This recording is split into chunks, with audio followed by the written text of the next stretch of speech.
So on page 155, it says describe who should be blinded in the context of each situation. Do not simply say subject and researcher. Okay. All right. I'm going.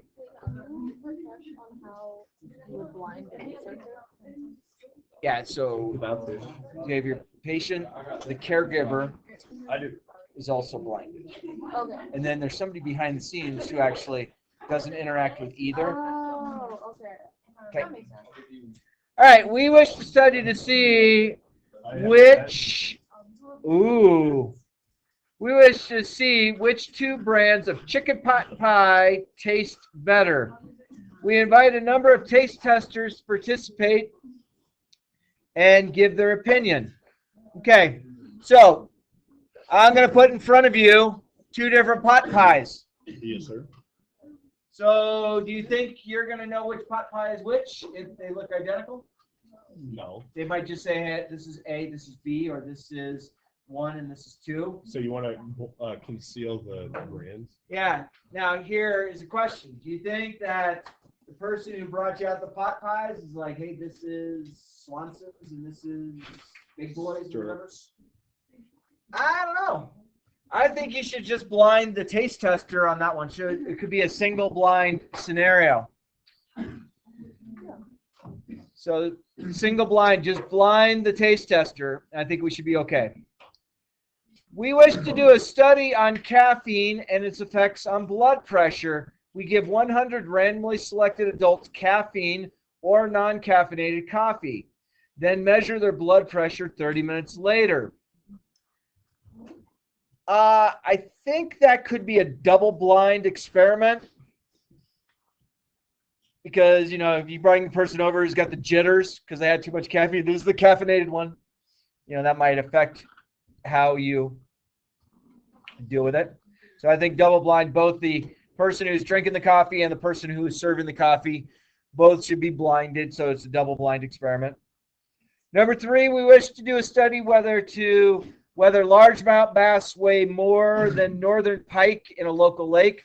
100 fishermen fish for a day and judges weigh the fish at the end. I don't even know if we can. There's no blind. I'm not going to put a blindfold. The fish don't know. The fisherman's just catching and weighing. So I don't think anyone's going to be blinded. Number 3. Okay. And then explain why blinding is impossible in each situation. It says an underwater scuba diver wonders if using shark cage is a safe way to prevent shark attacks. Okay. Because it risks life. Yeah, let's make a double-blinded experiment out of that. The person gets eaten by a shark and is like, "Well, I didn't see it because I was double-blinded." I just realized this workbook is like wild. They've said some wild stuff in here. It is. Blind the shark is probably even worse because sharks attack people by accident. That's true. That's So true. blind them, they would actually. I like it. So I don't think we could blind. I don't think we could blind the people, the sharks. We can't blind the scuba divers saying, okay, we're going to blindfold you. And you might be put in a cage or you might not be put in a cage. You'll find out at the end of the day when we pull you out of the water or at the end of the hour. And throw you out in the water. We'll make you wear a seal costume. Balance a ball on your nose or something. All right, number 5 says a music teacher wonders if teaching students to learn the guitar first before learning the violin ultimately makes better for a violin player. Do you think the kid's going to realize a violin is a little bit different shaped instrument than a guitar? Yeah, no one's being blinded there. Okay, that's just observational stuff going, oh, look, I've noticed my students that learned the guitar can play the violin much better now. Consider the following. We wonder if doing artwork for several hours a week can help reduce depression. We obtained 20 people for this study and a psychiatrist to assist with a measurement of depression. If this can be done as an experiment, provide a diagram. If it cannot be done as an experiment, why not? Well, this is just an observational study because don't you think that somebody's going to know that they're doing artwork? Like you would probably have to see what their depression level was before they started playing with the art and then after. But I just don't think it could be an experiment. It could just be like, oh, I've just noticed people out there are calm. And then it says, who should be blinded here? I don't know if either of the people are going to be blinded or not. I mean, I can't go and tell somebody they're depressed. So the experiment cannot be done. It's like if they wouldn't know like who's doing art. Ooh. I do not like this. Okay. Let's think about that. They're all the people are depressed, but they don't know who's like doing the art. Okay, so you have depressed people. They probably have some level of depression. Some of them are selected to go do art, and some are going to go do something else. And if the psychiatrist was blinded to it, they wouldn't treat somebody differently. I like this idea. Ruby, you've learned so much this year. You can have a B+. Wouldn't blinding the people who are being tested also like the thing they're gonna know if they're doing art? No, not about that. Like if I know that they are gonna be tested to see if they are less depressed or not, they'll act differently. Like just subconsciously they'll start That could be. more happy because. So you're saying before the day starts, saying, hey, all you upset people. Just do art for fun, and it's not for anything. It's just. Gotcha. Anything bad happen out there? So would you draw it out like Okay, good. I like it. So, yeah, I think you make an argument any way you want on those. I think I like it. You know what? I do it out like this. I like it. So 6 is yes or no? Or is it either? What? 6? I guess after further conversation, we could create an experiment where you have depressed people. You say, okay, you're going to go do art and you're going to go watch TV or whatever, and then observe it at the end. I guess it could happen. So wait, what would the thing look like? Depressed people, doing art, not doing art, conclusion. Okay. Messier right moment. All right, on the backside, page 156. And then who should be blinded is no one? I think the psychiatrist should be. Okay.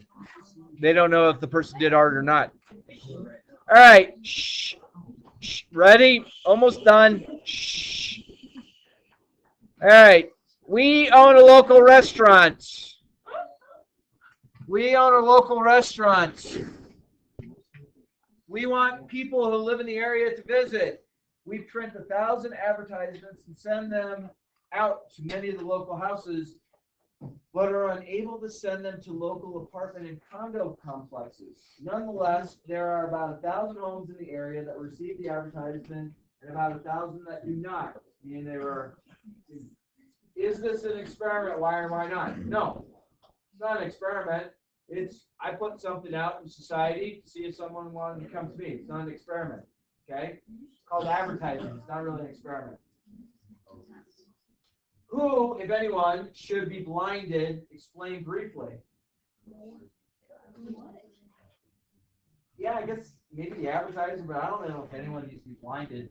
I mean, I don't think when you guys are getting those coupon packs in the mail that you ever seen the mail that comes in? Anyone grab the mail at your house, bring it in? Yeah. There's the Val pack that comes. I don't know if you're open up the Val pack, but it's like, oh, okay, there's 16 different lawn services, 14 different pest control, and 3 different ones that have to go with covering up my basement window wells. And you're just in there looking for the coupon that goes good with the restaurant you want to go to. At least I do. All right, number 10. Let's assume that we receive visits from 14% of the homes that receive advertisements and 6% of the homes that did not receive advertisements. Can we conclude this advertisement worked? The only way that we could conclude this is if we went back to chapters 1 through 7 and we actually created a statistical thing and we created a p-value or created alpha to be a certain number, and then we can either fail to reject or reject our null. But I don't think we're going to do that.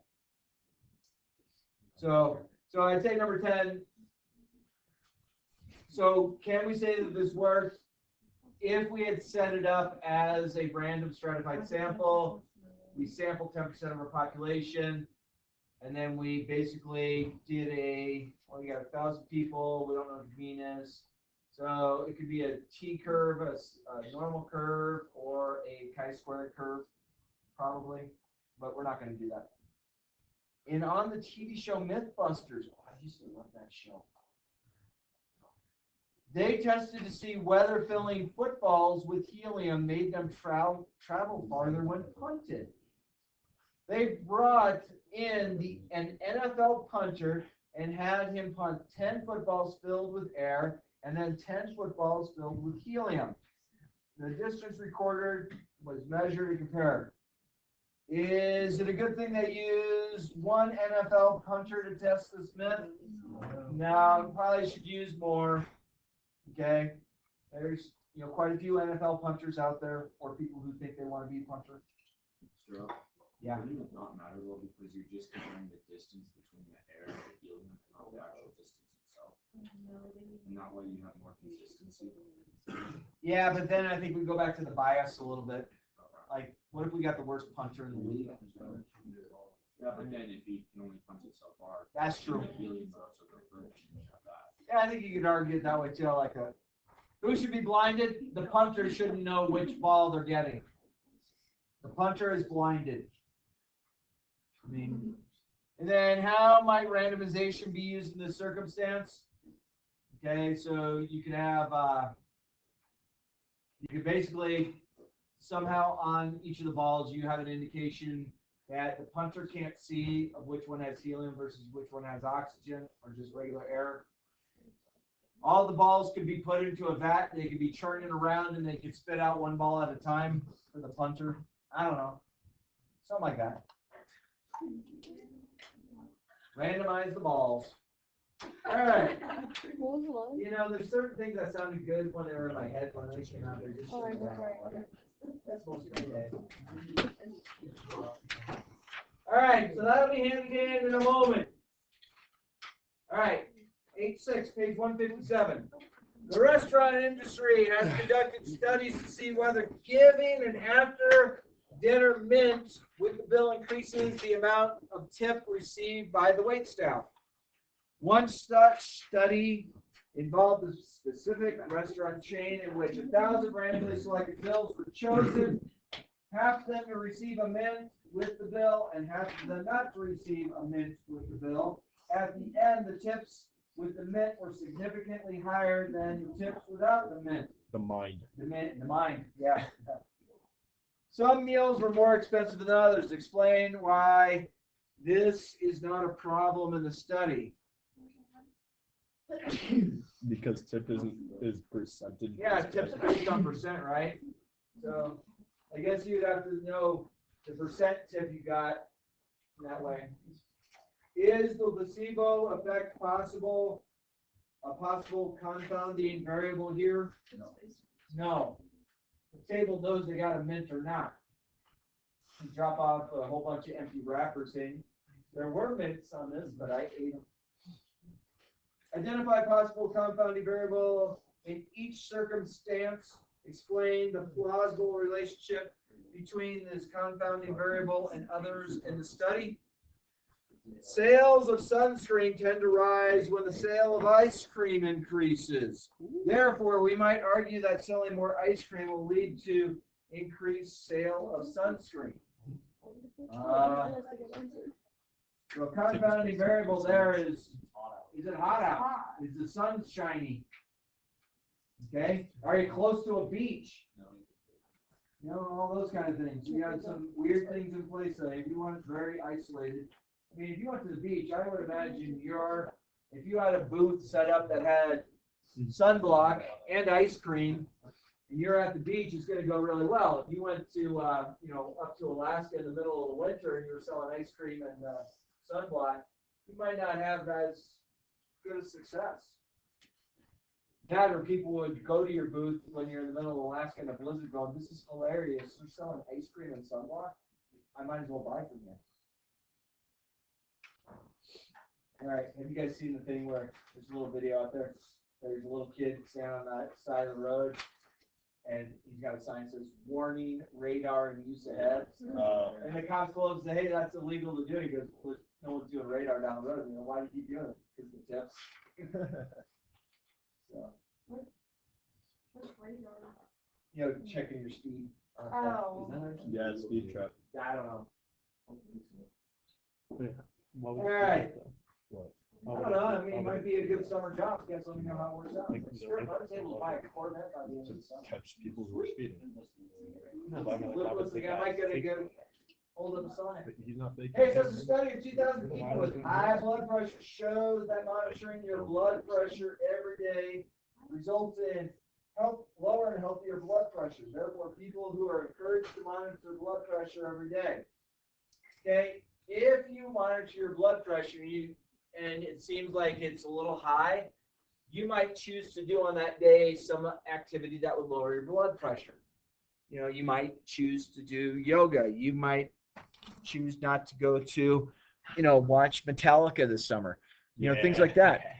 So those are a couple things to kind of think about as confounding variables. so far as that people were like, What? what was 4? okay.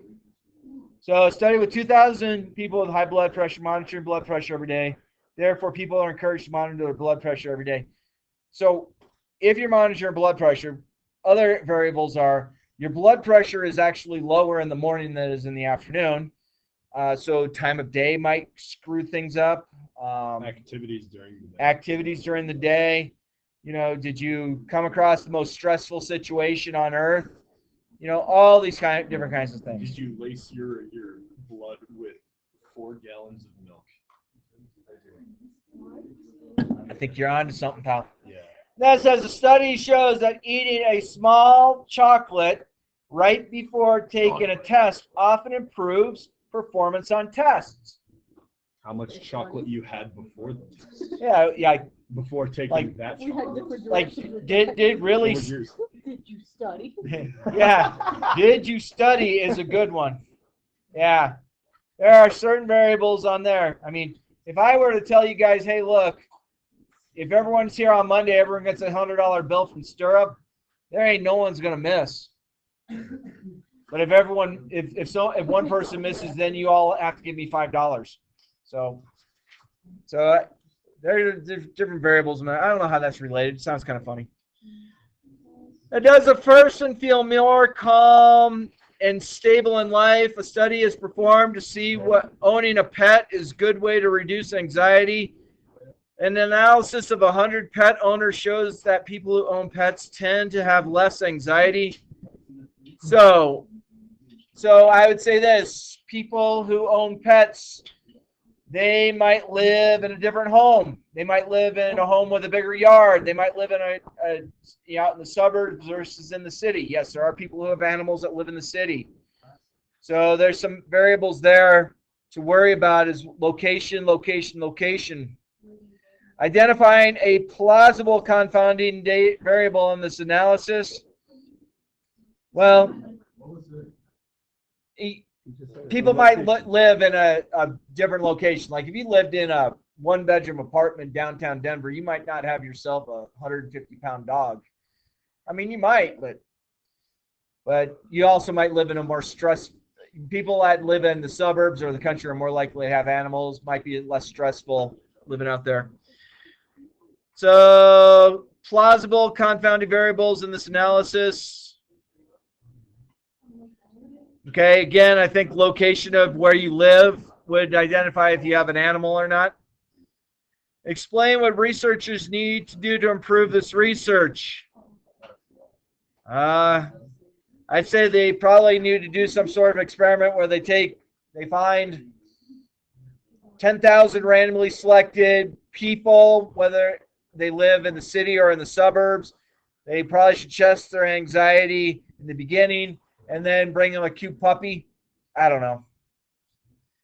Stirrup's making stuff up as he goes along. Hope you guys are with me. I get you. That was 8.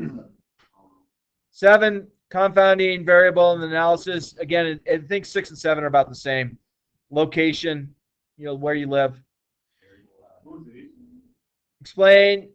So they have to actually, they probably have to meet people who, they have to find like a random sample of a lot of people who don't have animals, check what their anxiety is, then give some of them, puppies or something, and see if their anxiety changes.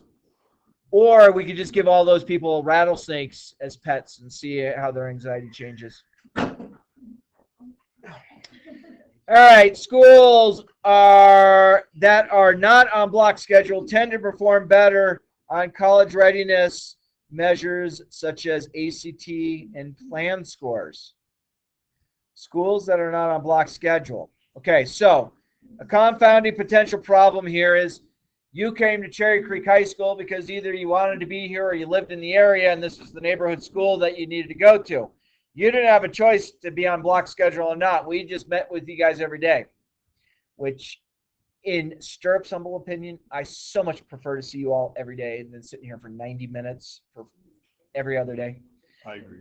You guys are, I mean, there's a reason why I wanted to be here. And I will tell you what, there are teachers that will switch to this school and then they'll complain about seeing students every day and they'll start trying to get people to jump on board to do block scheduling, and we don't want it. It's like, don't come teach at Cherry Creek High School if you don't want block scheduling. What, if anything, can be done to fix this issue you mentioned above? I guess you could start changing schools, like, go to Grandview saying, hey, you're going to be on traditional next year, and just change schools to go on traditional versus block. I don't worry about number 11. Okay. Yeah, X out number 11. Now, so let me explain this block scheduling versus traditional. I earned my master's degree in 28 years ago. My master's degree thesis was about 255 pages of the most boring literature you'd ever come across. But I tested block scheduling versus traditional scheduling. I actually sent out a pre-test and post-test to randomly selected schools and randomly selected teachers to give to their class. And I only got about a third of my information back. But with doing my master's, what I was able to find that the significant difference between block scheduling and traditional, this was the only part of my review of literature, was for traditional school day, you actually have more problems with student interaction than you do on blocks. The reason is, you guys have an 8-period day, so you include before and after school. You have unsupervised interaction among nine times that you have unsupervised interaction between kids called passing period. Versus if you are in a block schedule, you only have 5 unsupervised. So you have less chance for incidents. So, all right, you guys get all those written down? You all feel good about it? Yes, sir. All right. What about 12? You said Yeah, skip them. Oh, okay.